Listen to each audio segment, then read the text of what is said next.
పెళ్ళయ్యి ఇంటికొచ్చిన ఒక అమ్మాయి నెలనో, 6 నెలలు, సంవత్సరమో ఇలా అయినప్పుడు కొంతమంది అంటారు, "నీకు సంసారం చేయటం రాదా? ఏ నీ తల్లి నీకు నేర్పించలేదా?" అనేసి. I don't want to make this a topic controversy.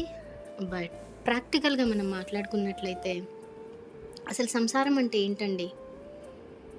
పొద్దున్న లెగటము, పనులు చేయటము, భర్తను చూసుకోవడం, పిల్లల్ని చూసుకోవడం, పిల్లల్ని కనటము, వాళ్ళని పెద్ద చేయటము, వాళ్ళకి చదువులు చెప్పించడము, పెళ్ళిళ్ళు చేయటం. సో, సంసారం అనంటే నాకు తెలిసినంత వరకు ఇదంతా ఉంటుంది. ఒక ప్రాసెస్ కదా! మరి పెళ్లి గాని ఒక అమ్మాయి తల్లిదండ్రుల ఇంట్లో నుంచి పెళ్ళి అయ్యి అప్పుడే కొత్తగా వచ్చిన అమ్మాయి సంసారం అంటే ఏం తెలుసు? అమ్మగారింట్లో తినటం, చదువుకోవటం, లెగటం, ఉద్యోగాలు చేసుకోవటం, ఇంకా చెప్పాలంటే గారాబంగా పెరగటం, ఏవో కొన్ని కొన్ని చిన్న చిన్న పనులు, బాధ్యతలు చూసుకోవటం, మళ్ళీ పెళ్ళై ఒకరింటికి వెళ్ళటం.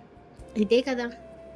మళ్ళీ పెళ్ళి అయిన తర్వాతనే ఏదైనా నేర్చుకోగలుగుతారు. కానీ సంసారం అనే దానికి, పెళ్ళికి ముందు సంసారం అనే దానికి ఏం నేర్చుకొని వస్తారంటారు?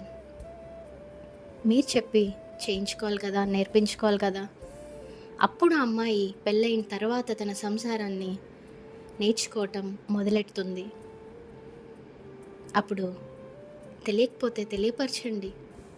పెళ్ళైన తర్వాత ఒక ఆడపిల్ల జీవితము, తన ఫ్యామిలీని ఇలా చూసుకోవాలి, అలా చూసుకోవాలి, అది చేయాలి, ఇది చేయాలి అనేసి చెప్పండి. మీరు నేర్పించండి. అమ్మగారింట్లో సంసారం గురించి ఏం నేర్చుకొని వస్తారండి పిల్లలు?